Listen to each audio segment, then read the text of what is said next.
Meus queridos, eu convido você a abrir a Bíblia e reparti-la com quem está do seu lado, caso a pessoa não tenha, em Mateus capítulo 9, versículos 35 a 38. Mateus 9, versículos 35 até versículo 38. O texto também vai estar sendo projetado, está sendo agora projetado, caso você queira seguir aqui também.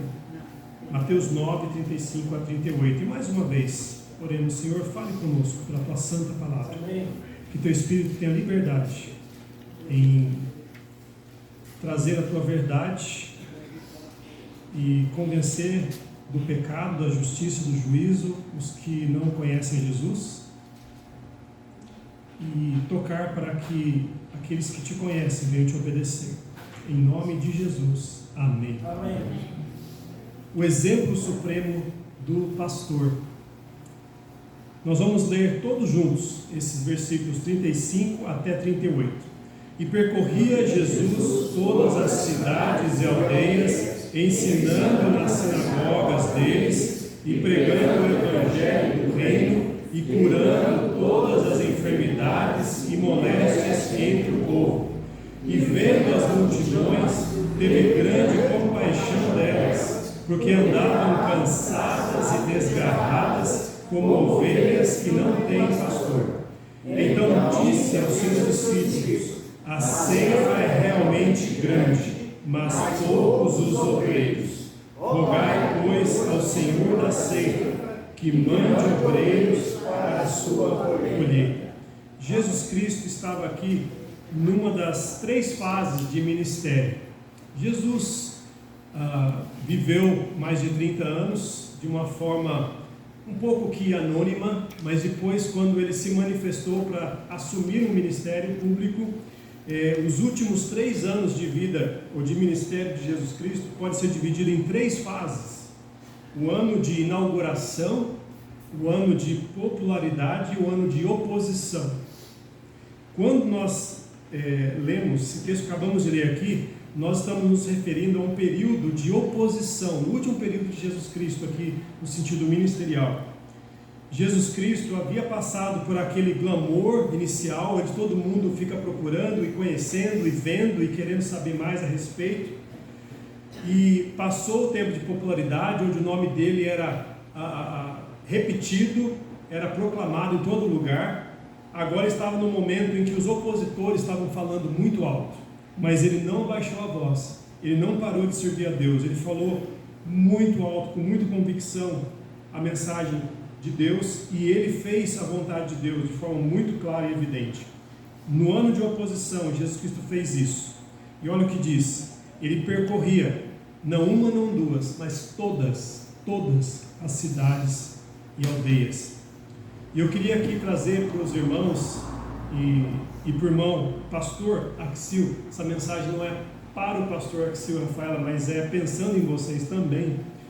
Quero trazer para vocês, para você que é pastor agora, Axil, mas para os pastores aqui presentes e para todas as ovelhas aqui presentes. Essa mensagem, a palavra de Deus, é para nós, para olharmos a Jesus como o supremo pastor e aprendermos com a vida e com o ministério de Jesus. A primeira lição que aprendemos nesse trecho é a obediência que Jesus tinha para com o Pai, a obediência que Jesus tinha para com Deus. O texto diz: percorria Jesus todas as cidades e aldeias. Sabe por que ele fazia isso? Porque ele percorria? Não era porque ele era inquieto, não era porque ele ficava entediado de ficar num lugar, mas é porque ele tinha muito clara a missão que o Pai tinha dado para ele. E ele sabia que o tempo dele era curto. Ele estava na última fase de ministério, o ano de oposição, e ele estava fazendo a todo vapor aquilo que o Pai tinha dado para ele fazer. Ele percorria, ele não andava, não engatinhava, ele percorria todas as cidades e aldeias. Interessante que Jesus Cristo, ele fez isso porque isso mostra a atitude de obediência ao Pai. Em João capítulo 20, versículo 21, Jesus ele dá ordem aos seus seguidores, ele fala: paz seja convosco, assim como o Pai me enviou, também eu envio a vós. Então ele fala: o Pai me enviou, agora eu envio vocês. Jesus nunca deu uma ordem que ele não cumpriu antes. Jesus era totalmente coerente. Ele só mandava o que ele já tinha feito. Ele sabia muito bem o que era obedecer ao Pai. Ele falou: obedeçam vocês também. Jesus Cristo, ele percorria todas as cidades e aldeias. O que ele fazia ao percorrer? Ele ensinava nas sinagogas, pregava o evangelho do reino e curava as enfermidades e as moléstias entre o povo. Interessante o equilíbrio que Jesus tem aqui no ministério. Ele não só ensinava, mas ele também pregava a mensagem transformadora e ele curava as coisas, a vida, o corpo, as moléstias físicas das pessoas. Jesus, ele não estava só preocupado em ganhar almas e esquecer do corpo, mas ele não estava preocupado em cuidar do corpo e esquecer da parte eterna, que é a alma. Quando ele olhava para uma pessoa, ele via o integral. Ele não dividia, não, essa parte espiritual, essa parte material, vou só curar uma parte. Não, ele curava por completo, porque ele criou a pessoa por completo. Ele queria resgatá-la para dar uma vida eterna com um propósito, mas ele era compassivo, ele cuidava e curava até as enfermidades, até as coisas temporárias. Jesus, ele tinha essa índole e ele se ocupava disso, ele obedecia. Jesus, quando chamou os seus seguidores, ele falava repetidas vezes: vinde após mim. Ele falou para Simão e para André: vinde após mim, Mateus 4. Em João 1,43 ele falou para Filipe: segue-me. Em Mateus 4,19 ele falou: vinde após mim e eu vos farei pescadores de homens. Siga-me. Jesus nunca falou: olha, faça o que eu falo, não o que eu faço. Ele falou: faça os dois, o que eu falo e o que eu faço, porque a vida de Jesus autenticava a sua mensagem. 1 João 2,6 diz: aquele que diz que está nele também deve andar como ele andou. Seguir o exemplo do Supremo Pastor, na obediência ao Pai. Então essa é a primeira lição que aprendemos com o nosso Supremo Pastor, no dia em que um pastor foi consagrado. O nosso Supremo Pastor deve ser seguido no exemplo de obediência ao Pai. O segundo exemplo a ser seguido é na visão da obra de Deus. Se os irmãos continuem no versículo 36, diz: e vendo a multidão. Jesus Cristo, quando ele enxergava as pessoas a quem ele estava buscando alcançar, ele enxergava multidões, mas indivíduos também. Como nós sabemos disso? Porque Jesus parava no percorrer do seu ministério, parava por causa de uma pessoa. Interessante, podia ser um estorvo, atrapalhava o ministério. Não tenho tempo para você. Talvez podia ele usar esse argumento. Não, ele parava, atendia e aí continuava. Mas Jesus, ele tinha a visão ampla, a visão eterna, a visão de cima, a perspectiva divina e eterna, a visão da obra, a visão correta. Muitas vezes Deus manda que nós façamos a obra dele com essa visão panorâmica, mas muitas vezes também ele fala para a gente parar e focar em uma pessoa. Nós temos exemplos diversos na Bíblia de pessoas que tinham uma visão em servir a Deus, e Deus tirou ela de um lugar, colocou num deserto para ganhar uma alma. Lembra da história? Atos capítulo 8.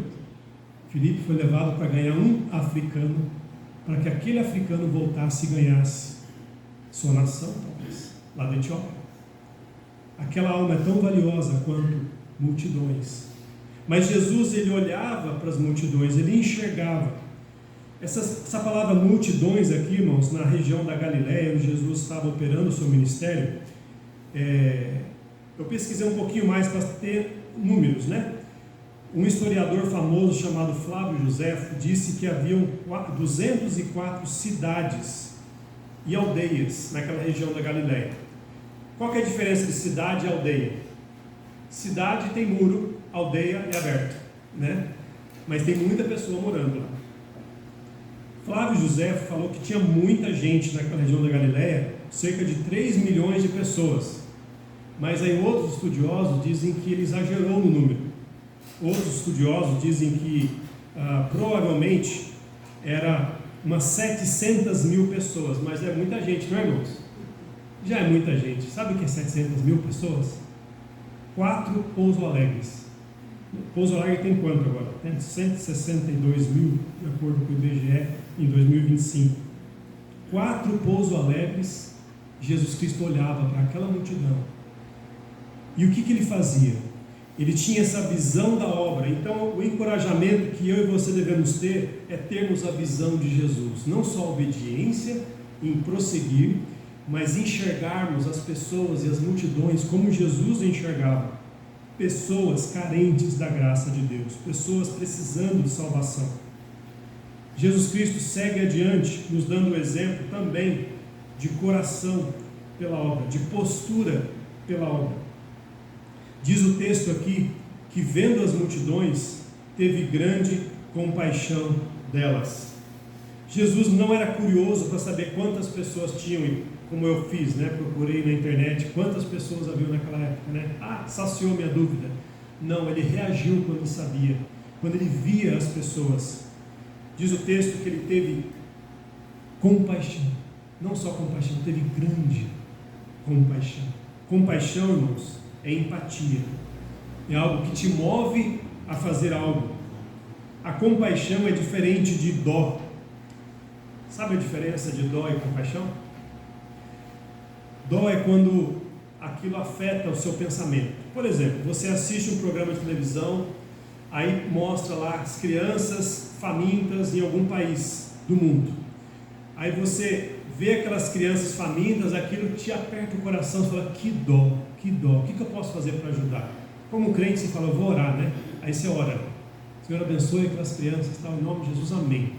Pronto, sua consciência já ficou aliviada e pronto. A dó faz isso, e você resume a sua reação a um comentário ou uma pequena ação que não te leva a compromisso. Compaixão é diferente.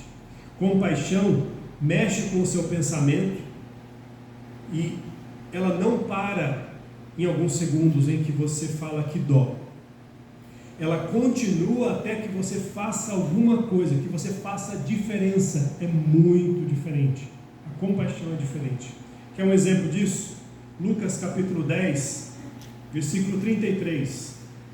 Esse texto clássico, conhecido como a história do bom samaritano, diz o texto, Lucas 10, 33.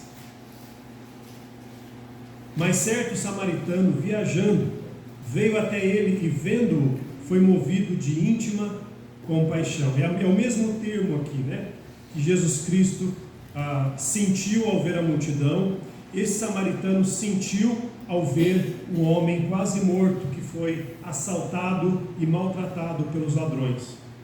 Lembra-se dessa história que esse homem que ficou quase morto, teve várias pessoas ao redor dele. O primeiro grupo de pessoas foi aquele que usurpou, que roubou, que maltratou dele. O segundo grupo de pessoas foi aqueles que viram o maltrato, que viram ele ferido, ensanguentado, quase morto, mas eles não fizeram nada, eles ficaram indiferentes. Esses foram os religiosos, os sacerdotes e os levitas, talvez porque eles estavam muito ocupados. Alguns dizem que eles não queriam se contaminar cerimonialmente. Eu não sei o motivo, mas só sei uma coisa: eles não foram exemplos que Jesus destacou para ser seguido. O que Jesus destacou para ser seguido foi o exemplo de um estrangeiro samaritano, que os judeus tinham rixa contra eles e eles contra os judeus, mas Jesus propositalmente usou o exemplo deste homem, porque ele mesmo samaritano, ele teve compaixão, e essa compaixão que esse homem teve deve ser seguida por mim e por você. Jesus tinha compaixão. Olha o que ele fez, irmãos. Esse samaritano, versículo 34, ele teve compaixão, e no 34 ele fez o quê? Aproximando-se, atou-lhe as feridas, deitando-lhes azeite e vinho, pondo-o sobre o seu animal, levou-o para uma estalagem e cuidou dele. Partindo no outro dia, tirou 2 dinheiros, deu-os ao hospedeiro e disse: cuida dele, e tudo o que demais gastares, eu te pagarei quando voltar. O que esse samaritano teve não foi dó, teve compaixão. A diferença é o que você faz quando aquilo chama a sua atenção. Jesus Cristo olhou para a multidão a sua atenção foi chamada, mas ele teve íntima compaixão. O que ele faz agora para ajudar essas pessoas?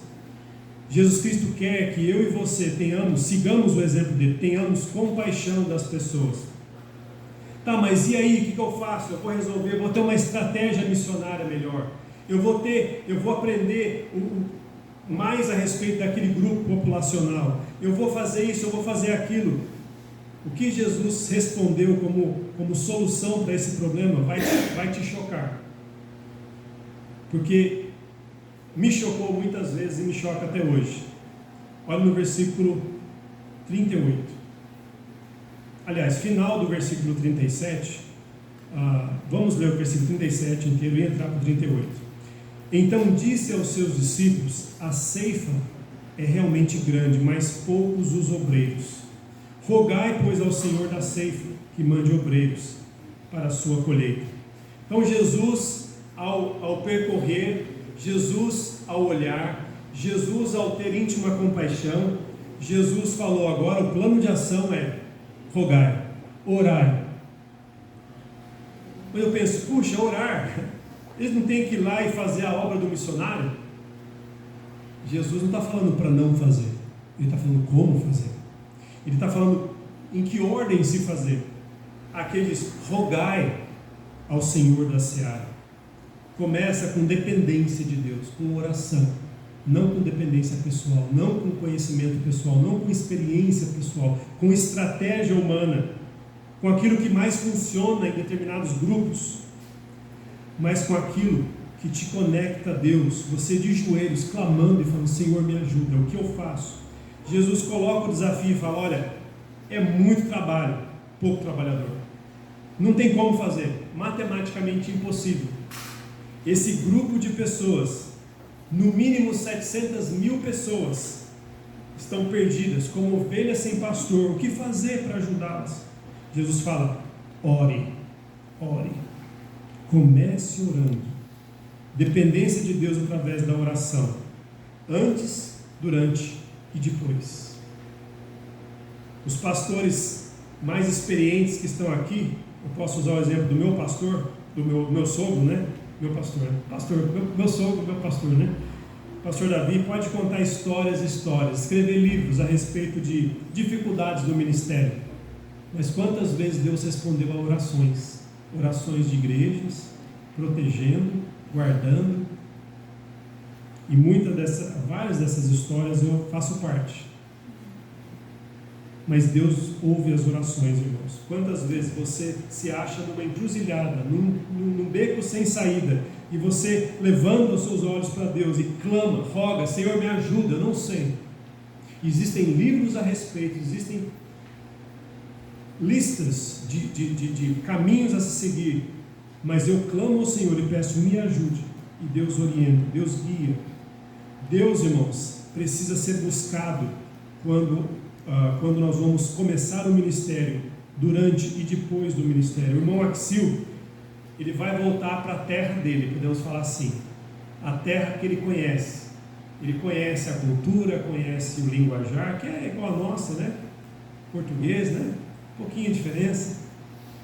Então ele nunca pode chegar lá e falar: agora eu sei o que eu estou fazendo, não preciso de mais nada. Dependência de Deus, oração, irmãos, joelho no chão. A irmã Rafaela, imagina, fora do país, uma cultura diferente, grandes desafios. Ela vai saber mais do que nunca a importância da oração, da dependência de Deus. Jesus Cristo dá a resposta para quando a demanda é maior do que aquilo que podemos fazer. Rogai, oração, oração. Jesus Cristo, antes de fazer algo grandioso, sabe o que ele fazia? Traçava um plano, orava, passava a noite orando, clamava ao Pai, e ele sabe de todas as coisas, né? Mas ele buscava a vontade do Pai, pedia ajuda do Pai, proteção, direção, para que a vontade do Pai fosse feita. Interessante que quando Jesus Cristo deu essa ordem para os seus seguidores, lembre-se que ele tinha uma estratégia nisso. Você vai ver essa estratégia logo nos versículos seguintes. Esse versículo que lemos, o 38, ele finaliza o capítulo 9. Só que a Bíblia não foi dividida em capítulos originalmente. Você sabia disso, né? Esses números grandes e pequenos que nós vemos na nossa Bíblia não são inspirados por Deus. Foram colocados depois. Então você pode continuar lendo como se fosse uma história só. Depois que Jesus falou rogai, olha o que Jesus disse no versículo 1 em diante, no capítulo 10. E chamando os seus 12 discípulos, deu-lhes poder sobre os espíritos imundos para os expulsarem, para curarem toda a enfermidade e todo o mal. Ora, os nomes dos 12 apóstolos são estes: primeiro Simão, chamado Pedro, André, seu irmão, Tiago, filho de Zebedeu, e João, seu irmão, Filipe, Bartolomeu, Tomé e Mateus, o publicano, Tiago, filho de Alfeu, Lebeu, apelidado Tadeu, Simão, cananita, e Judas Iscariotes, aquele que o traiu. Jesus enviou estes 12 e lhes ordenou. Interessante. Muita coisa aconteceu depois desse período. Nós sabemos, irmãos, que esse era um período específico da história. Nós sabemos que um desses iria trair Jesus, um desses estaria seguindo ali com intenções errôneas, versículo 4, né, Judas. Nós sabemos que esses sinais e maravilhas eram temporários para o período apostólico, mas a estratégia de Jesus continua a mesma, de nos envolver em oração e de enviar aqueles que buscam, aqueles que confiam, aqueles que clamam. Jesus falou para os seus seguidores: rogai. E quem Jesus enviou para levar a sua mensagem? Versículo 5: e enviou estes 12, estes que ele mandou rogar. Jesus mandou estes. Antes de ir, eles tinham que orar. Então o exemplo que Jesus deixou para nós é agirmos na obra, mas envolver a nossa ação com oração, antes, durante e depois. Eu queria deixar esse desafio aqui, não só para o pastor Axil, lembrar do exemplo de Jesus, o exemplo do Supremo Pastor Jesus Cristo, de alguém que usava os seus pés para obedecer ao Pai, de alguém que usava os seus olhos para observar a necessidade no campo missionário, alguém que usava o seu coração para ter compaixão das pessoas perdidas. As pessoas não são números, as pessoas não são meios para alcançarmos o que queremos. As pessoas são ovelhas perdidas. Elas precisam ouvir da salvação. E usarmos os nossos joelhos antes de levantarmos e usarmos os nossos pés em obediência. Então esse ciclo de exemplo que Jesus nos deu com a sua própria vida, eu quero deixar para o irmão pastor Axil, para todos os pastores aqui presentes. Lembremos do nosso Supremo Pastor, de fazermos desta forma. Eu queria te incentivar aqui, pastores e ovelhas, que vocês estão aqui. Como que você tem agido quando você vê a necessidade aí fora das pessoas que estão como ovelhas perdidas, sem um pastor? Quando eu digo sem um pastor, não quer dizer que sem esse pastor, sem você, mas sem Jesus, o pastor supremo. Pessoas estão sedentas, pessoas que estão aí investindo recursos pessoais em coisas que não levam a nada, pessoas perdidas, pessoas atoladas em vícios, pessoas atoladas em coisas sem propósito, em ideologias satânicas, pessoas que estão perdidas levando outras à perdição. O que isso causa no seu coração? O que isso causa em você? Compaixão? Compaixão? E quando você tem compaixão, o que você faz? Você tem uma dó que um comentário resolve, ou você não descansa enquanto você não faz algo, enquanto você não contribui de alguma maneira para que aquelas pessoas conheçam o pastor Jesus Cristo? E a necessidade é maior do que nós podemos suprir. Então, oração, constantemente, oração e oração. Vamos orar. Tem pessoas que têm familiares que precisam conhecer o pastor supremo. Não desista delas. Fale de Jesus. 1 ano, 2 anos, 10 anos, 15 anos. Não desista. Não desista. Se você tem a compaixão de Jesus, você vai fazer alguma coisa. Não por um dia ou 2 dias. Isso vai perdurar. Não desista. tenha uma compaixão, viva em oração e obedeça, seguindo o exemplo de Jesus. Vamos orar. Feche seus olhos nesse momento. Baixe sua cabeça. Obrigado, Senhor, pela tua santa palavra, que trouxe, ó Pai, das páginas das Escrituras, essa mensagem viva do exemplo do nosso Salvador, como ele operava. Para eles, momentos bons e ruins eram momentos de obediência. Para ele, olhar para as pessoas, ele não enxergava números, ele enxergava pessoas preciosas, vidas de indivíduos em meio à multidão. Jesus Cristo se comovia e fazia algo na dependência do Senhor. Senhor Deus, ajuda-nos a respondermos seguindo o exemplo do nosso Salvador Jesus. Oramos que o nosso irmão, o pastor Axil, irmã Rafaela, que tem esse desafio agora, que dentro em breve estarão em rumo à África, que o Senhor os ajude, mantendo acesa essa chama e o exemplo do Supremo Pastor. Ajude-os, ó Pai, a lembrar desta palavra, a viver esta palavra. E todos nós aqui, Pai, que estamos no ministério, a lembrarmos desta palavra, Senhor, no dia a dia, no cotidiano do ministério. Que esse bairro aqui seja alcançado para a Tua glória. Que as ovelhas sem pastor venham conhecer o pastor, o Supremo Pastor Jesus, porque nós vamos orar por eles. E nós vamos fazer alguma coisa. Nós vamos sair da nossa zona de conforto. Nós vamos anunciar Jesus. Nós vamos percorrer as ruas aqui. Nós vamos incansavelmente, dependendo da Tua graça, proclamarmos, ó Pai, a Tua verdade, o Teu Evangelho. Ajude-nos aqui, ajude os pastores que aqui estão, lá em Borda da Mata, Ouro Fino,